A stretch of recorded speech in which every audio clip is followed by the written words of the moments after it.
Hi, everyone. This is Rachel, Oracle Spiritual Healer and Teacher. And today's video is on the very powerful full moon and total lunar eclipse that is happening this Friday. Um, for these sort of more energetically dynamic days, I like to write in my notebook. So I channeled everything that wants to be shared. And I did pull a few cards. I stopped myself because um, I wanted to do it recorded. There's still more that wants to come through, but I'm going to wait and read this first. So the astrology that I mostly focus on is sidereal astrology. And I'm not an astrologer. And so I let the people who do that do their work. And then I read the energy from that and see just what my guides want to show me around the energy that's taking place and how it's affecting us collectively. So this particular full moon and total lunar eclipse is in sidereal Leo and Aquarius, and it's the cusp. So they're sharing the cusp. So it's a Leo Aquarius cusp and then a Virgo Pisces cusp. So I'm going to do both of those individually energetically. So the Leo Aquarius cusp energy is about finding creative solutions for moving humanity into the future. And I apologize because my writing is really awful, so it might take me a moment. It also involves drama. So our path to finding solutions and the solutions themselves will be dramatic. Um, not a quiet discovery. It's not um it's coming from this place of necessity. Like, like we have no choice. It's not like, oh, we just discovered this thing. It's like, no, we have to. There's this sense of and it's not quite urgency. It's more of it's necessary, that it's a necessity. So, creative around future human lives, for example, what our cities will look like, how our governments are structured, and how we interact with our government and relate to it. Um, what cars we're driving, what type of housing we're living in, how we take care of the effects of climate change and natural disasters. So, these are just some of the things that are sort of starting to percolate more so because again it's becoming more and more obvious it is necessary to sort of shift into, well, how is this going to work, how are we going to live here, what is this going to look like.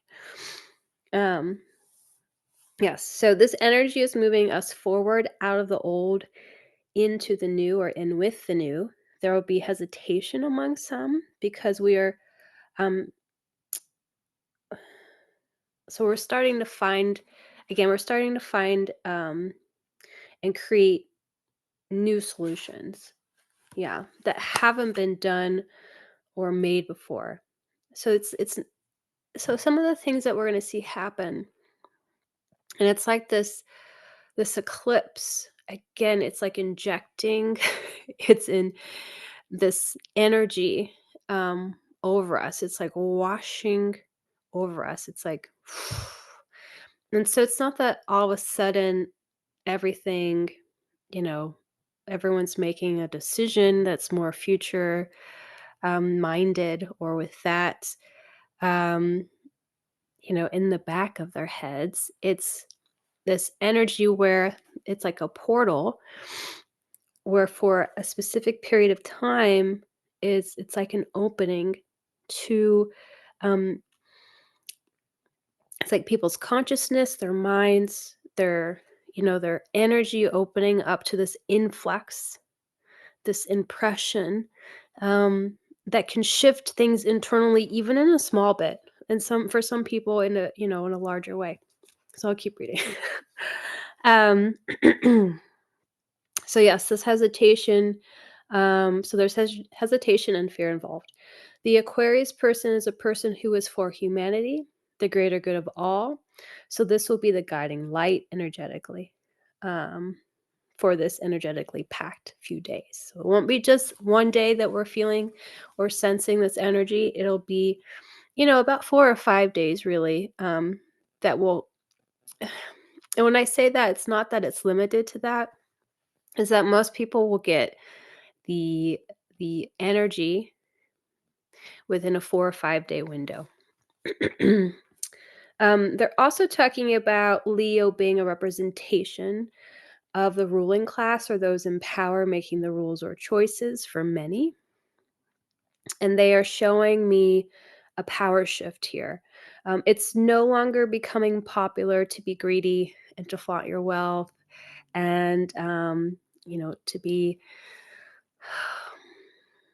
to act like a king or a queen in that way. Like even the people who actually are kings and queens, that's not how they're behaving. So that's no longer popular. So status, those sorts of things. So the power shift is in regards to who the people give power to and who feels empowered to speak up.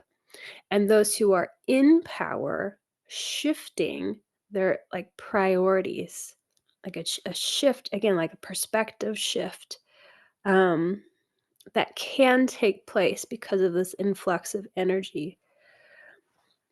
I don't see necessarily changes in leadership roles. It's more of an energetic shift. So that's the Leo Aquarius cusp. The Virgo Pisces cusp.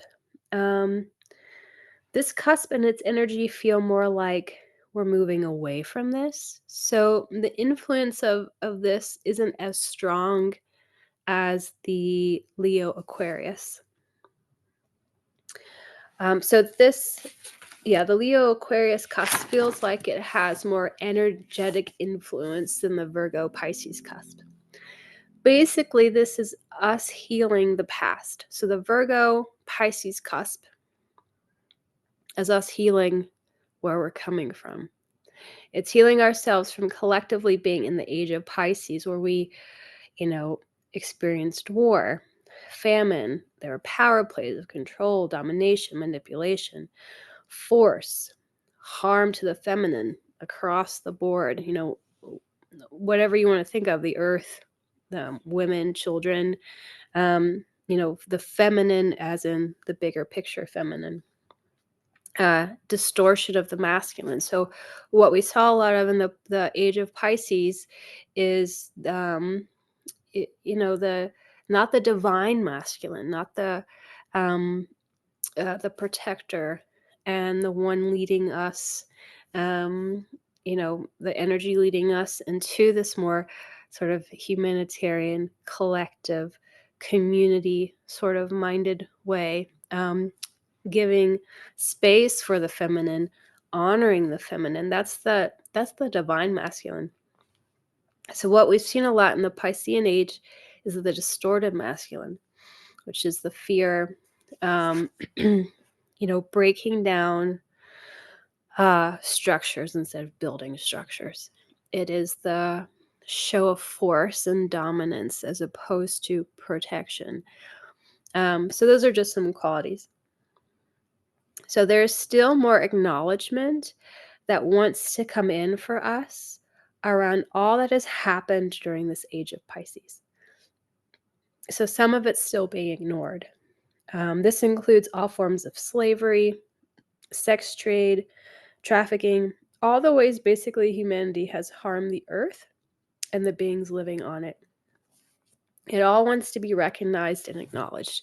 And if you look across the globe, again, and even, whatever country you live in, there'll be some areas where that's happening more so, and other areas where that's not happening as much. And for us to really move into, the Aquarian age, we gotta heal. We gotta get the toxins out. We have to recognize and acknowledge what we're still ignoring. Yeah, so that's That's something that's coming in through this eclipse. And that's coming in through the Virgo Pisces cusp. So the total eclipse aspect of this full moon total eclipse, the sun is shining a light on one side of the moon, right? And it's directing both the sun and the moon energy towards the earth. So the sun is shining a light on what is under the surface, or what cannot be seen or known by all, right? It's shining a light on the energy, the feelings, and emotions. So emotions can be high, and with the influence of Leo, possibly dramatic. The sun and moon combined creates a type of portal or opening for this combined energy to move to Earth at the same time. So it's not one then the other, it's both together. And so that's part of why it's so energetically intense. Dynamic's a better word. You don't need to view it to get the energy transmission. So the eclipse, you don't need to view it to get the energy transmission. But if you do decide to witness the eclipse, you can make a conscious connection there, and the experience can be more meaningful for you. There will be a heightening of energy around the eclipse. So let's say Friday, almost like exciting or anticipating energy. I do see most people being very tired this weekend after they receive the energy transmission from the eclipse. And everyone will receive this at a different time and in different ways. And remember, some people aren't sensitive, so they're probably not going to feel anything. Or it might take them longer, and maybe it's not even a discussion they ever have. But if you're watching this, that's probably not you, and you're most likely going to feel something. So it's always fun to sort of document the experience you have so you can look back. So I'm going to keep reading. The solar eclipse at the end of March, which I believe is on the 29th, will be a sort of period, like energetic period for this month, and it's tied into this lunar eclipse. So, this whole month was in the new moon for this month was in Sidereal Aquarius, right? So everything was going through that filter. And now we have the full moon that also has that Aquarian energy, and all the other energies we just discussed. And at the very end of this month, we have that solar eclipse, which is like an ending. It's like a full sort of transition into all the energy that took place. Then sometime within that first week of April, we'll really feel something different. It'll be sort of, okay, we got our medicine. Now it's time for more movement forward. Because in that time, after that sort of first week of April, and again, this is general because it's for the collective, all the shifts, all the energy waves that are coming through for us, we will have integrated by then. And so the energy will be moving forward then into something different. The cards I pulled. So I pulled four cards before I started filming. First one's magic. This is about the choices and the decisions. Again, with this Leo Aquarius cusp. And specifically, again, the people in power, the people we've given power to make choices. I see there's being some positive movement there. And so that's what this is about. But it's also about just in general what the dynamic energetic portal can bring in. And the more receptive we allow ourselves to be, the more the energy can work with us, like we can work with it, right? We're not blocking it.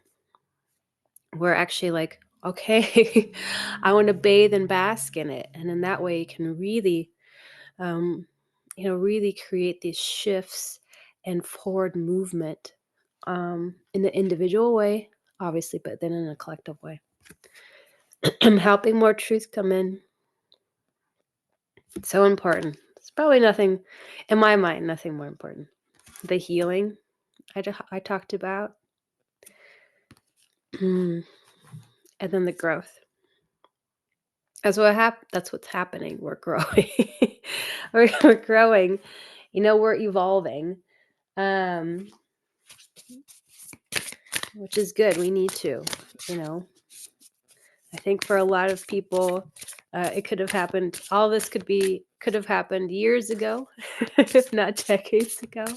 But it all takes the time that it takes. So let's see what else wants to come through around this. Transcending. Yeah. They want to remind us that we can always like transcend time and space. So what does that mean? And this is sort of tied into reality. You can live the life you want to live now. So all these shifts that are taking place on Earth, again, this is for the collective, but individually, the life you want to live, who you want to be, where you want to be, what it wants to look like, you can live that now. There's you don't need to wait for anything. So, when we have these portals like this, your individual growth is incredibly necessary for you to focus on. And so it's like really tuning into, again, what it is you want to create. What sort of reality do you want to live in? What does it look like? What does it feel like? Who's there? And transcend all the drama, all the what we call, the 3D reality, and move beyond it. So that's an invitation. It's an invitation for you. If and when you're ready. Otherwise, collectively, we're all going to get there eventually. Grounded. It's hard to see it with the light, but it says grounded. That's what we want to keep coming back to, that centeredness, the steadiness of our being. And then we can't get too frazzled. Because of the events that have been taking place and will continue to take place. I mean, there'll be more events. Could potentially do that to people, and it has. So staying grounded, staying centered, eye of the storm, eye of the tornado, where all the sort of drama and craziness just happens around you, doesn't affect you. There's our growth card again. I love when it's a nice picture. I'll show it again. When we get a double message like that, it's just more validation. Yeah, the grace. Bringing in all the grace, the acceptance, the acknowledgement, recognition. We are where we are. I am where I am. And I'm not going to let any of this get me off course. And being patient with it all. If you're feeling yourself be impatient. Like I said, I'm sure some of you would have preferred this happen decades ago. And there's our community, family, community, loved ones. It's about that. So part of this, we don't need any more. We don't need any more cards. But so part of this is around the cards, around this full moon, total lunar eclipse. But also towards the end, it's just a general message that they want to convey. So Enjoy your energy transmission this weekend. Um, if you can, if you're up at whatever time it happens for you, peek outside and consciously just bask in the energy that's being, beamed onto us. And thanks for joining me.